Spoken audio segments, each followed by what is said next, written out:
KPTV Fire Chief, Canby Fire District, and we are here a block away, or a half a block away from the site of the building explosion that occurred yesterday about 3:30 p.m. As everybody's aware, we did an evacuation of 600 feet around the blast site because there are two tanks, pressure tanks for heat treating metals in a pit in that building. One of those tanks erupted. We do not know the cause at this time. The cause is under investigation. The concern and the reason for the evacuation was because there's a second tank that was very hot in the middle of its process at the time that the building lost all of its normal power, water, and gas. So we evacuated the area. That evacuation was a level 3 go. It has now been lifted as of about an hour ago, and all residents are free to return. And the Red Cross shut down their shelter at Baker Prairie Middle School this morning also. This morning we flew a drone with the assistance of Clackamas Fire District and did thermal imaging. We read the heat signature on the top of that second tank that still exists, and we found it to be at a level that the manufacturer, the building owner, and the building operator all are consistent with it being no more of an explosion hazard anymore. So it's cooled over 16 hours. It is currently submerged in water in the pit in the building, and we have moved on to structural issues. So we had the Clackamas County building team out this morning, and we went through the building on the outside and determined that it is unsafe for anyone, including firefighters, to access right now. The building owner is here, and they're working with their insurance to stabilize the walls so that teams can get in and start investigating and securing utilities further. So there is no further harm. There is debris still around. Canby schools canceled classes at the two nearest schools, the middle school and elementary, out of an abundance of caution on my suggestion, based on all the debris that we have around in pathways to schools, perhaps on school grounds. So this gives us and the city of Canby time to investigate and make the area safe for students again before school restarts tomorrow. Do you know what was inside that tank that exploded? Was it gas? Was it something else? Yes, as far as what we know is that this facility heat treats metal with high pressures, high temperatures, and argon gas. So argon gas was in there. We consulted with the hazardous materials team from Tualatin Valley Fire and Rescue yesterday, and we determined that that argon gas did not pose a hazard to the public, and that it vented to the atmosphere, so it is no longer here. And there was no other contaminants to soil, water, or air that would cause harm to anybody at that moment or after. Okay, so just to confirm, no health concerns, no environmental concerns post-explosive? Yes, no health concerns or environmental concerns, and we've been in consult with Oregon DEQ, Oregon Health Authority, Oregon Emergency Management, and one other entity that I'm forgetting right. Is that second tank also filled with the same gas? And how long is it expected to be submerged in water? Well, that 20-foot pit, and these are 2-story high tanks in the ground, it is not meant to be filled, so it has to be pumped out. The math on that is about 280,000 gallons, I believe, of water that'll need to be pumped out. But that won't start until the building has been safed from the walls. The roof is missing, and so the walls are being unsupported right now, and they're kind of bowing out. So we don't, it'll be fenced off later today, and there won't be anybody allowed in or immediately around that building until the walls have been stabilized. Do you know how long that's going to take? I do not. Yesterday you mentioned that there was one staff member who had minor injuries and was taken to a hospital. Do you have an update on those conditions? It is my understanding the the patient that was transported may be discharged today from the hospital.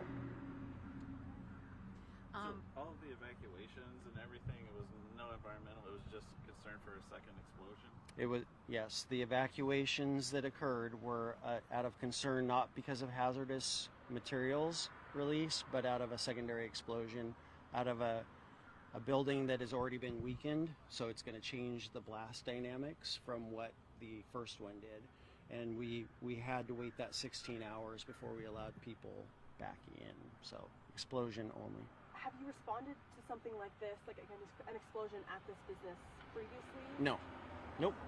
No other incidents at this business. The most recent history that Canby Fire has had was with natural gas explosion that moved a house off its foundation here on the south side more than 10 years ago.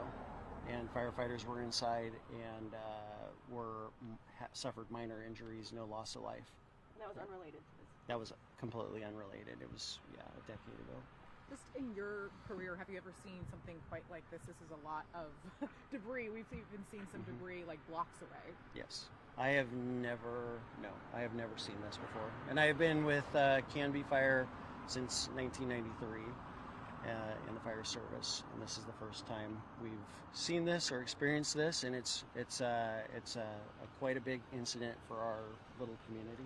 Just confirming, there were only 3 employees in there at the time of the blast? Yes. Okay, and only one was hospitalized? One was transported to the hospital, yes. The other 2 were evaluated on scene and not transported. In the evacuation zone, were utilities shut off too? Or? Yes. Okay. Northwest Natural Gas has been on scene all night. Canby Utility, as opposed to PGE, is the power and water provider here. And so Canby Utility responded, even though their business was impacted as a next door neighbor. And all the water, power, and natural gas were shut off almost immediately following the blast. But it's all back on now? Northwest Natural is now turning gas back on as we speak. They had 14 services that they shut down. They're going to pressure test the entire system, and then they turn them back on one by one. The address that was impacted by the explosion will not have its utilities turned back on.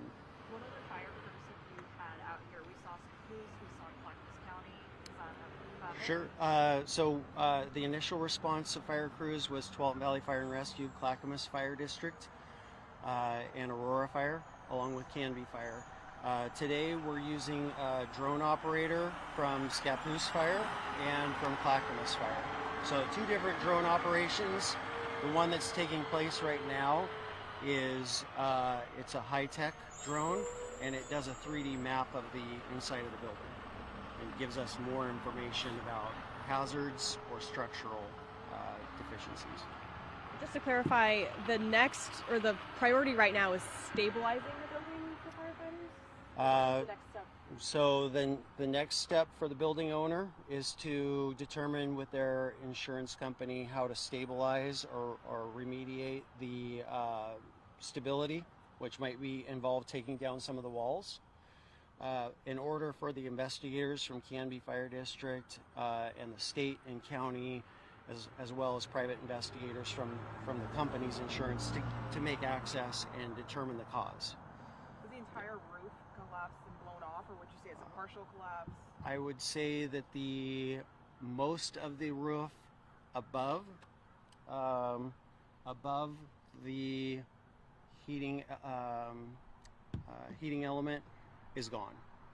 Most of the roof, but not for the entire building. If you looked at it from above, it would look like maybe a third of the roof is missing. Has the foundation been impacted at all? No. Glad to hear that injuries were kind of limited to one person, but we do know that some of the debris damaged property. Can you talk to me a little bit about that? Yes, we're working with the building owner, and there is a phone number that Canby Police and Canby Fire are distributing in the community for any properties that were impacted by debris to report that damage to. So it's kind of an ongoing damage assessment, as I spoke about with the schools and making sure they're safe. We're working with the insured property to report all damage. So we did have one mobile home that had received partial damage. The boat and RV storage, there was some stored vehicles that suffered some damage, and the building across the street might have suffered some roof damage. The Canby utility building would be the last one, and it has a large, heavy metal steel plate that came through the roof of their garage. So that's all the extent of the damage that I'm aware of right now. Do you have a people estimate for how many were within the evacuation zone? Like an estimate of how many I do not have an estimate. I believe it was 2 apartment buildings from an apartment complex, and most of about 70 space mobile home park that were evacuated. So I don't have a number. Thank you. Thank Are you you. missing anything? No. Okay. Thank you. Thank you. Thank you Thanks, so much. guys. It's ready to go. Yeah.